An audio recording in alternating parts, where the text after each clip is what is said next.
Okay, so far what we're going to do today is that we're going to finish this topic about language change, accents, slangs, and then we'll be done by this by today. And then from Yeah. next week we'll start from page 203, which is basically theories and studies of social mediation in language. Okay, Okay. so today we're going to start from page 194, the topic language change, right? So now Yeah. how we discussed in our last class too, that basically language changes with society. It is something that is dependent on the society and the people themselves. It changes according to the needs of the society too. The same word that might be used in a positive connotation maybe a decade ago now might be being used in a negative connotation just because the need of that word changed, the purpose of that word changed in the society itself, and that can alter the entire meaning behind the word. Now, the Yeah. the language changes according to the needs of the people, right? So the language, one can say, belongs to those who use it, and it can die if, for example, if people stop using it, if people don't use it as much, language has the ability to die. Now, there are four kinds of changes that can occur in words in language evaluation. Now, we have pejoration, which is basically when a term starts gaining a negative association, even if it did not have that before. Then we have amelioration. It's in the same way, if a word starts acquiring a positive association, it has a positive connotation, and when it didn't have before, that would come in amelioration. Then we have widening.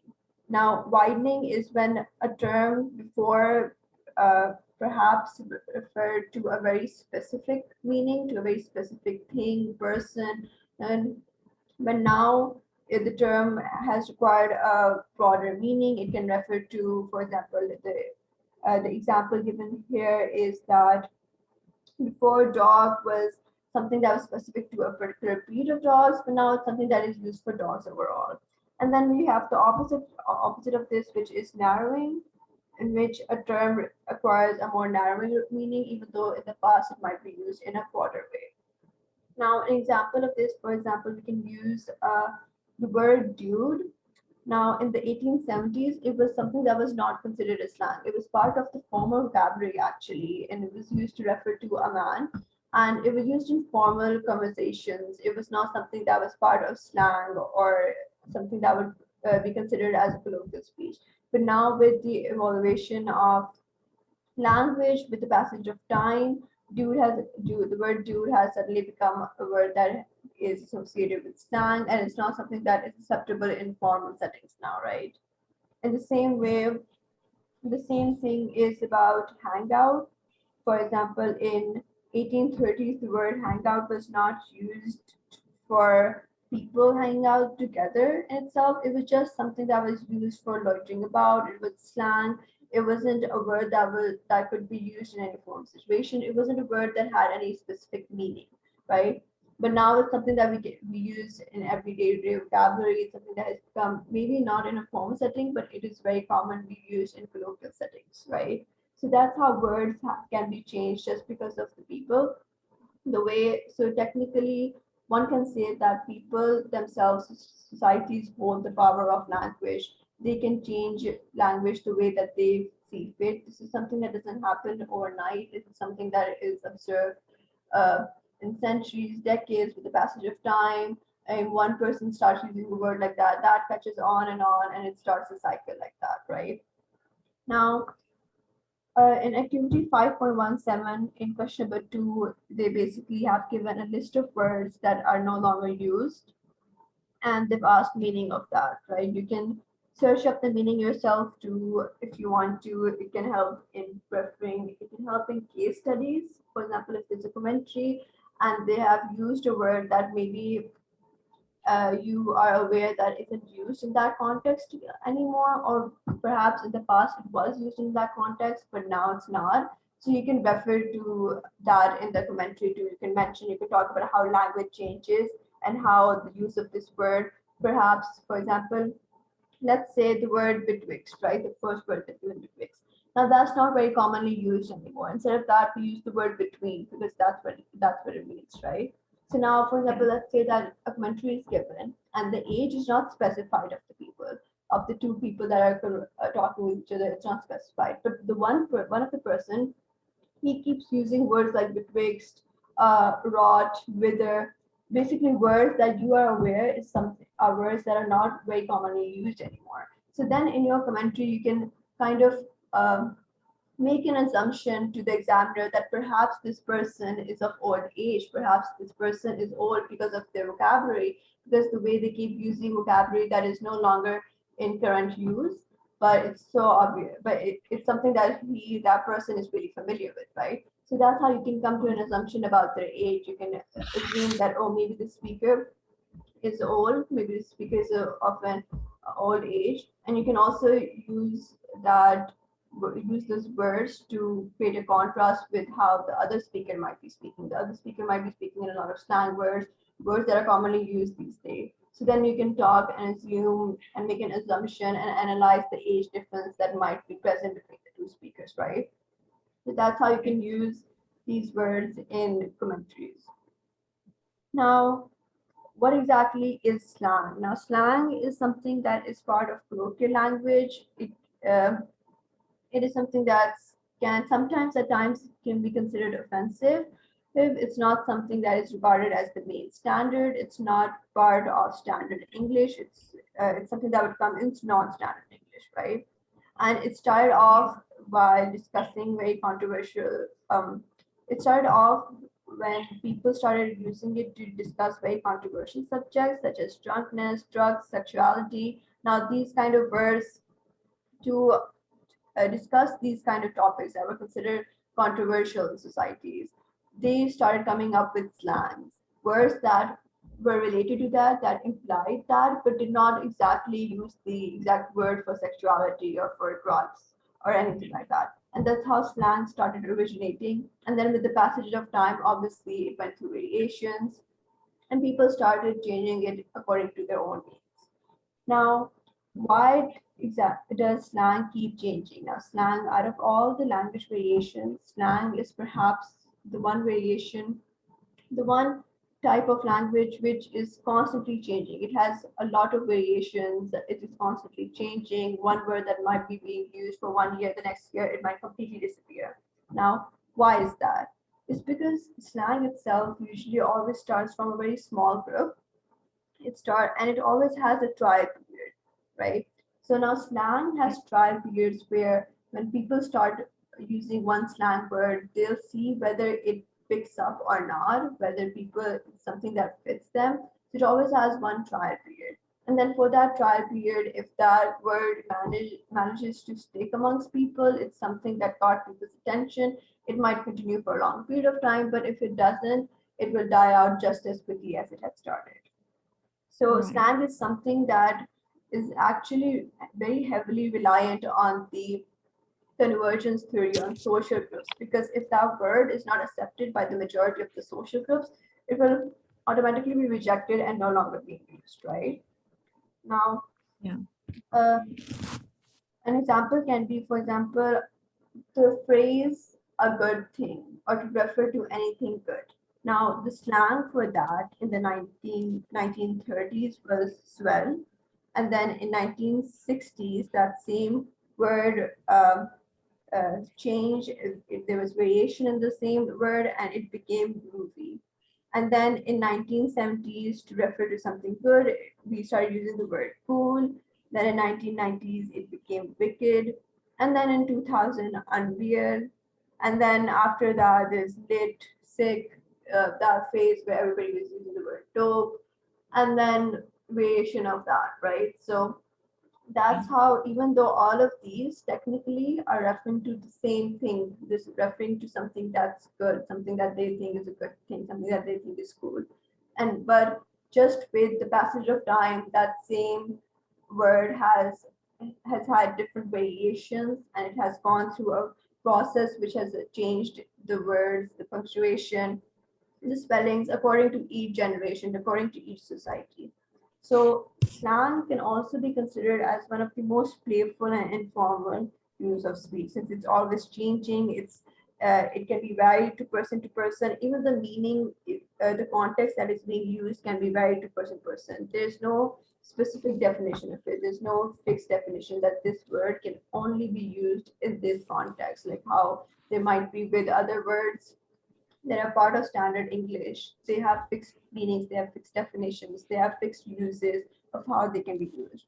But with slang, that's very open to the person that is being used. Now, that Yeah. person, it's up to them how they decide to use that word, in what context they decide to use that word. So, slang is something that can be considered very playful. It twists word. It is a very. It is usually likely to be very humorous, emphatic, hyperbolic, or anything new. So they have given you three. I think there's three small extracts from different articles discussing slang. You have 5 minutes just so you can quickly go through them. Okay.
Okay, I'm done with it. Okay, great. So now, slang, it has the power of slang is that basically it has the power to abruptly change the level of formality that is present in a situation, right, in a conversation. And it allows its users to handle awkward situations. So if it's a conversation between you and, for example, a newcomer, a person that you just met. Now, the conversation between you both, while it might have started out as formal, the second one of you starts using the word slang, and mind you, it has to be accepted by the other party too. It cannot be considered offensive to the other party. So if both of you use slang that both find acceptable, you both don't find it offensive, you'll automatically, the level of formality that might have been present in your conversation just because of the fact that you guys just met will automatically dissipate to a certain level, right? So that's how slang has the power to change the level of formality in a conversation. Now, teenagers are known as the most early adopters, the first ones who usually adopt the word slang. They're also the ones through which the trial period of slang goes through. If a slang word sticks with teenagers, it will continue, it will have a longer period of time. But if teenagers themselves, it doesn't matter, even if a lot of adults perhaps did like the slang words, maybe they did make it use, they made it part of their everyday vocabulary. But if it didn't stick with teenagers themselves, the teenagers of that generation, that word will probably not have a very long lifespan, right? Now, Right. slang can also be used as a kind of badge of identity for a group. It can be something that can identify a social group. And slang is something that has been used to make other people feel very out of the group, out of the loop, Now, almost 86% of parents don't understand text speak, right? So Yeah. now text language is something that is very reliant on slang, and it's something that has created a barrier between teenagers and the older generation. It's something that kind of it acts as a barbed wire for the older generation. It's their own social group. So even texting itself, texting in slang, it has managed to create its own social group, which if you don't know the slang, if you don't know the slang that comes with texting, you'll automatically be disassociated from that social group. And that's how that other person can feel left out, right? And this is something that is really prevalent amongst younger and older generations. Now, Okay. coming to page 197, slang and bad language. Now, obviously, we've discussed different kinds of slang previously, how there are different words of cool and whatnot, but now we're talking in specifically to offensive slang. What exactly is offensive slang? Now, almost every language, every society, every culture has a specific set of words that are considered insulting, they're considered offensive. Yeah, but now these insults are the most common parts that usually these insults focus on. How they originate is usually how these insults, these offensive language, are usually focused on body parts. Anything that might be considered controversial at that time or might be considered forbidden, anything that is considered sacred or is related to any religious group. Now, these four categories, these 3 to 4 categories, is the most common categories that can be seen across the world, in which words associated with these words insulting them is considered offensive slang language. Uh, Other than that, now the thing with slang is that it's really reliant on the place that it originates from, on the culture that it originates from, where the place that it belongs to. Now, for example, let's consider British, right? Now, in Britain, there was a time when slang or insults that to any religion consisting of any religious terminology was considered very offensive. It was considered it was not considered appropriate at all. But at the same time, since at that time, and we're talking about 50 years ago, at that time, racism was very prevalent in the society. It was very dominating in the society. It was something that was really common and something that almost everybody faced. Any person of color faced racism in the day-to-day lives, right? And it was something that was not necessarily considered as a bad thing by the majority of the people. So that's why, if you go back, there's a lot of racist terms, a lot of racist terminologies that were being used in their day-to-day life conversations. But even though they were racist, those terminologies, those words, those phrases were not considered as slang or bad language. Even though now, in today's world, in today's society, if you use the same words or same phrases, they will be considered offensive. They will be considered as slang, they will be considered as offensive, bad language, they will be considered as insults because they're very openly racist.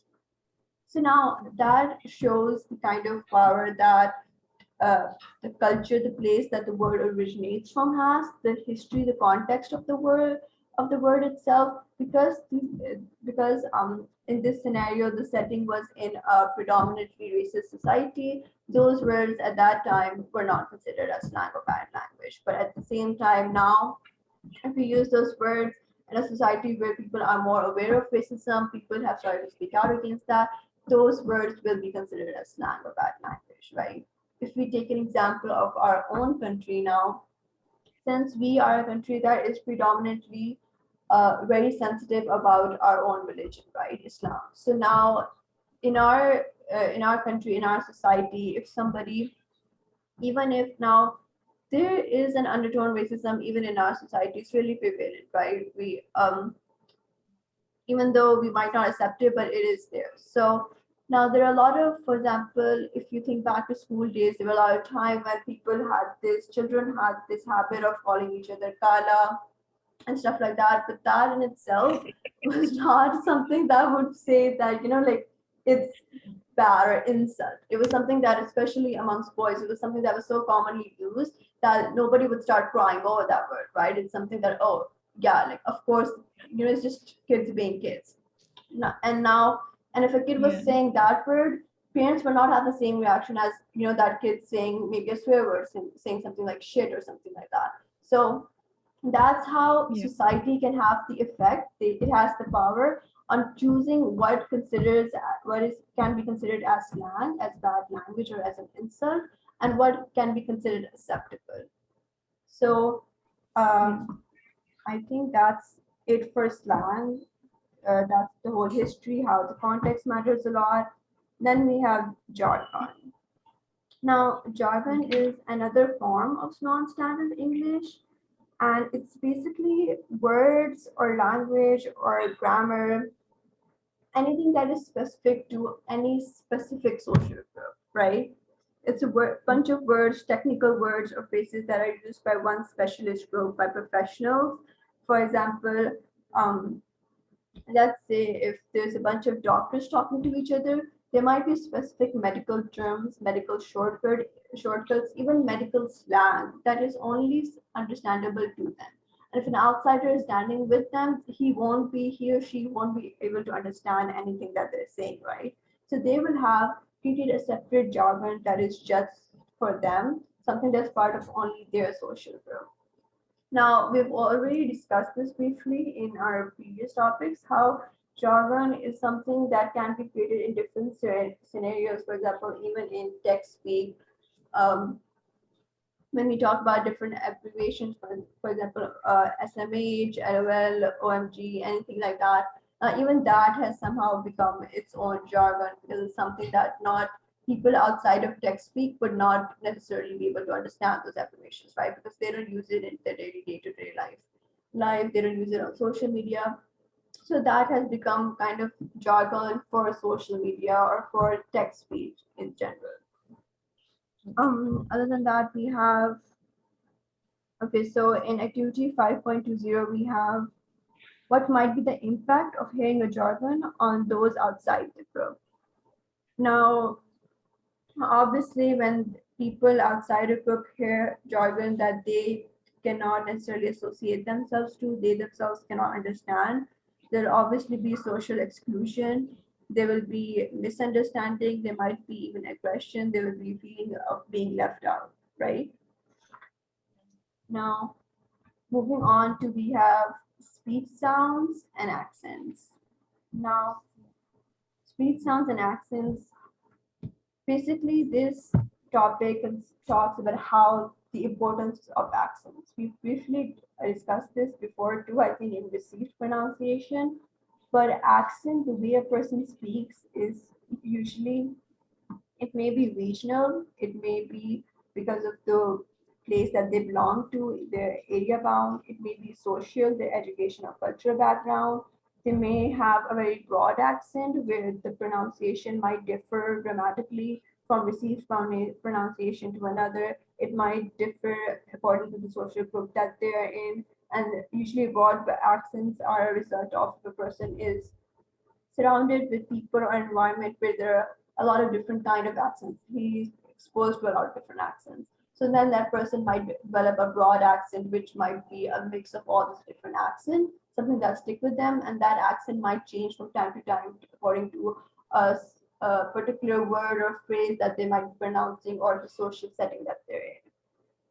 Now, the reason why accent itself is so important is because that can be considered um, as a giveaway on where you stand in society itself. Now, for example, 10% of the people who use received pronunciation and accent in Britain are people who want to be regarded as having a high social class. So now this is really common. We can see this even in Pakistan. If you automatically have a really good fancy accent, an accent that sounds that you're from abroad, in Pakistan and English, people will automatically regard you with a higher sense of authority, a higher sense of dignity, because this is something that is, because that's the power that basically accent holds over people, right? It can define different social classes amongst people. If you talk, it's really common, for example, if you hear a very Pakistani accent of the way people speak English. Now that has become the butt of a lot of jokes. People regard that as something that only uneducated people might use, that accent. It's something that is used in a humorous setting, even in media. It's kind of used as a joke, right? It's become a joke. Now, and now if we have two people in front of us and there's one person using that Pakistani accent and then there's one person maybe talking in a very fancy British accent. So there's no doubt that people will automatically consider the person who's speaking with a British accent. They will regard him with more respect. They'll automatically think he or she is more educated, even though that might not be the case.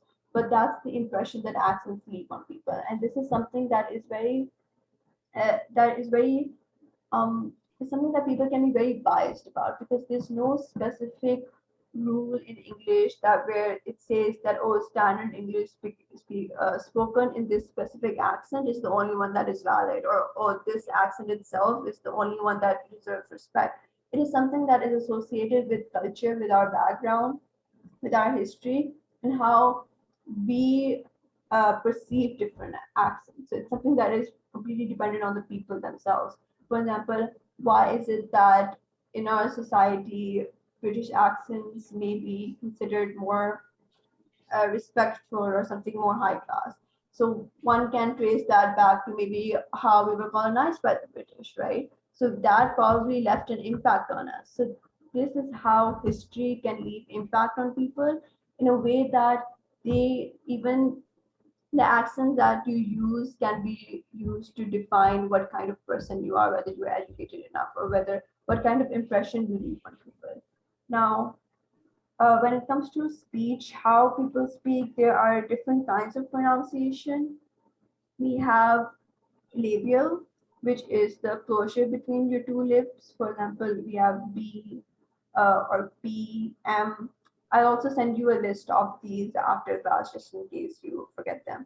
And then we have labiodental. It's when you touch your lower lip with your upper teeth. For example, we have V or F.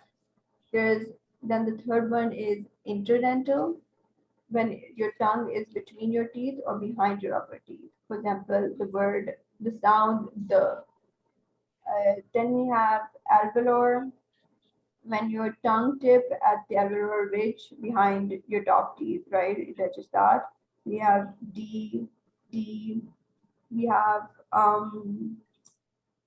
palatal, which is when the front or like the main body of your tongue is raised to the upper roof of your mouth. So letters like S or Z will come in palatal, right?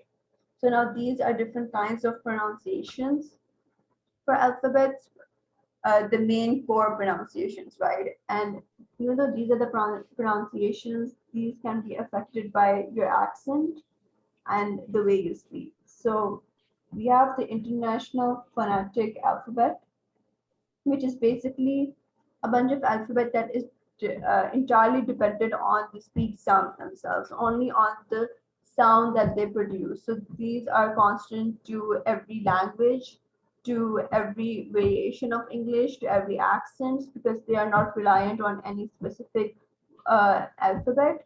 Instead, they're reliant on specific sounds, right? So they don't have any kind of limitation that they only belong to the English language. It can be used for any language as long as the sounds that are being used are the same. Okay, so next we have accent. We've already talked about the importance of accents, social accents, how accents can also be used as a way to converge a social group or dissociate someone else from a social group. Because if there's six people talking and five of them have the same accent and the sixth person doesn't, the sixth person will automatically feel this feeling of dissociation from the rest of the group. Now, accents have become kind of a litmus test for exclusion and kind of an excuse to turn away from other people, to recognize the other people. They typically differ in quality of voice, pronunciation, distinction of vowels, consonants, the stress, what kind of words you are stressing while you're talking, your grammar, semantics, and vocabulary. Now, all these features are something that can vary with your accent. Now, stereotypes is basically a result in prejudice due to negative attitude towards a group, right? So non-standard faces, usually non-standard English people with accent faces prejudice that the most, and they may be judged as being less educational, less intelligent, being unpleasant to listen to, or they might be considered to have poor English skills, even though the wording, the vocabulary might be better than an average English speaker. It might even be better than an American or a British person. But just because of their accent, they will automatically be considered as somebody who has poor English skills, or they're very unpleasant to listen to. They might not be educated enough, somebody that they consider dumb, right? So Right. so this is the perception of accent. So this is not the accent itself, it results in a negative evaluation of the accent. It's the perception of the accent amongst people themselves. So it's not the accent technically at fault, it's the way the people perceive a specific accent, the way people have associated definite connotations in regards to different accents. Okay. Now, if an accent is not understood in a conversation, if there are two people speaking and one person cannot understand the accent of the other person, it can produce anxiety. And it can produce anxiety to the other person and can cause the other person to end the conversation because they don't really understand what they're hearing. They find difficulty in understanding the other person, they find difficulty in communicating with the other person. So they might end the conversation prematurely. Um, the influence of accent depends on the length of the context, the age, the frequency with which accents are used. Now, parents usually tend to be influenced by sound systems, and Yeah. children are usually inclined to apply hyperpronunciation, which results from the need to correct their parents' shortcoming in fluency. Now, younger generation usually have the ability to take on different accents relatively quickly. This is why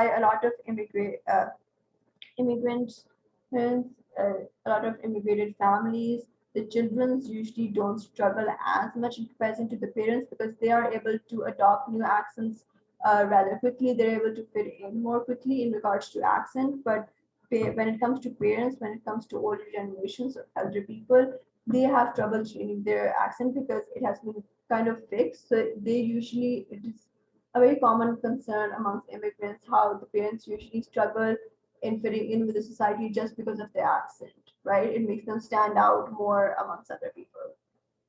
Now, there are obviously different accents in each society. There's more than one accent. The very first class accent in Britain, for example, is considered received pronunciation. Then the accent that is associated with usually second class people is the regional accent. And then the accent that is associated with third class people is the industrial accent, right? So Yeah. because of the class system that exists in Britain, these three accents is used to identify those three caste systems. And just how we discussed once even before, how even if one person fits into the criteria of being part of first class in terms of wealth, in terms of properties, in terms of having a family, having a wealthy family, just but if their pronunciation, if the way they speak is different, if they're not speaking with received pronunciation, they might not end up having the respect or being regarded with the respect that other people from first class might be regarded with, right?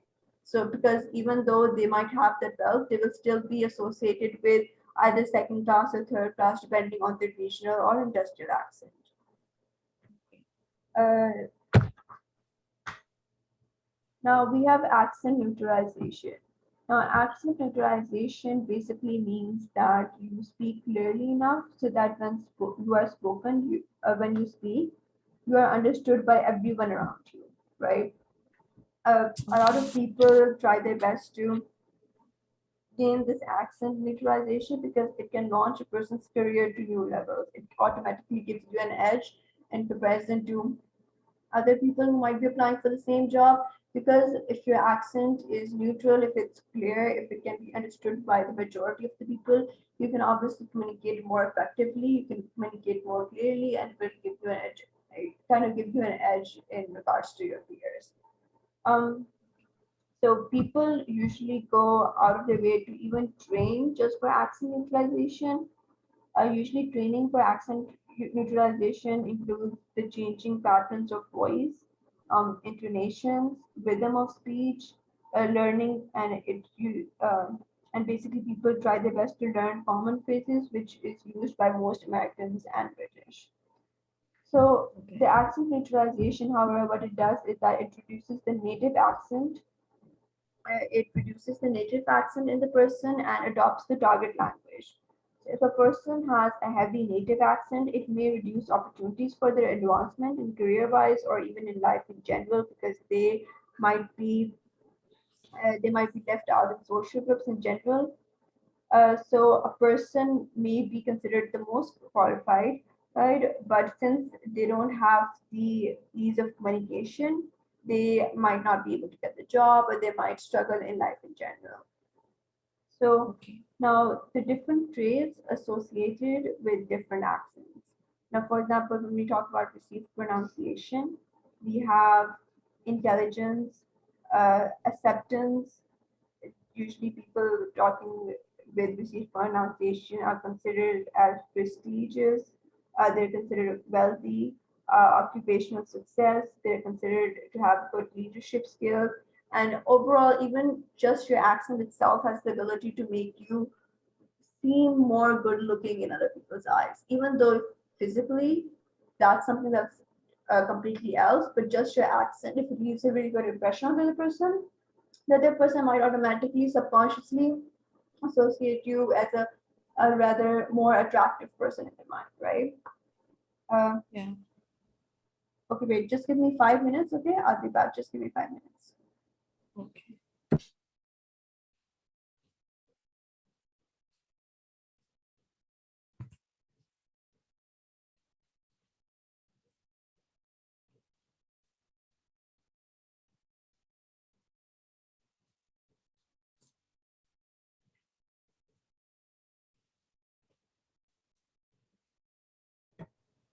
Okay, so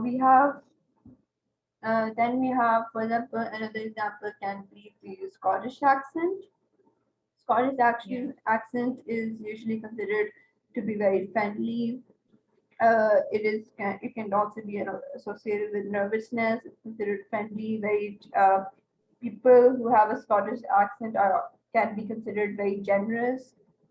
So those are the traits that are associated with the Scottish accent.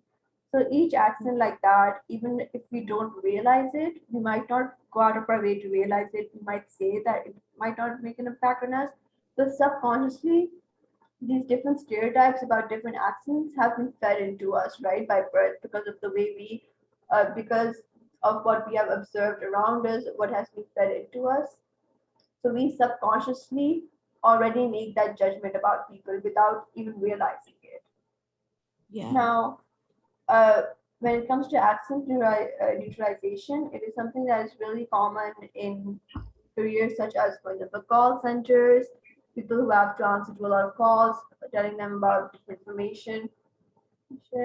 For them, jobs like these, accent neutralization is really important because they have to be very clear when they're communicating with the other person. And they might be getting calls from a lot of diverse group of people, people from different cultures, from different areas. So they not only need to be able to be very clear so that the other person can understand them, but they also need to develop a very good hearing about other people's accents so that they can understand the other person at the other end too, right? Other than that, now one of the disadvantages of accent neutralization is obviously how when you lose your native accent, people you kind of there's a small loss of culture, right? You're using your cultural native accent, the accent that you've been using maybe since you were a kid, an accent that is associated with your specific homeland or with your specific culture. So this is one of the disadvantages that a lot of people consider, that maybe accent neutralization causes a certain kind of disassociation from your own culture, from your own background, from your own home country. right? So I think that's yeah, that's more than enough. This we've done action neutralization. Then from next page we have theories and studies of social variation, which will start from Monday. Now what I want you to do is basically from the very start of the chapter, page 174 till page 202, right? I want you to go through all that all over again over the weekend and then highlight any points that you do not understand so that we can be sure that, okay, this part of the chapter we're completely done with. We've done that in depth. We don't need to revise. We don't need to do anything. And then we can completely focus on the other half of the chapter, right? So I want you to go through all of that, see if there's anything that you need to revise. And remember how we discussed those bullet points in commentaries? So when you're going through all of this, you start making bullet points while you're reading so that you know, okay, this is what I've studied so far. Just the main headings, kind of like, oh, okay, accents, speech, sounds, communication accommodation theory, um, maybe what else is there? Standard, non-standard English, points that you feel can be discussed in different commentaries. So write those points down somewhere so that when you're actually doing your commentary, you will already have a list of bullet points in your mind and in hard copy. This way you won't have to continuously go back and forth in your book while doing the commentary, right? Okay. Okay, and just send me the commentary after this class. I'll go through that and I'll send you the feedback most probably before Sunday, inshallah. Okay. Okay. Yeah. Classes.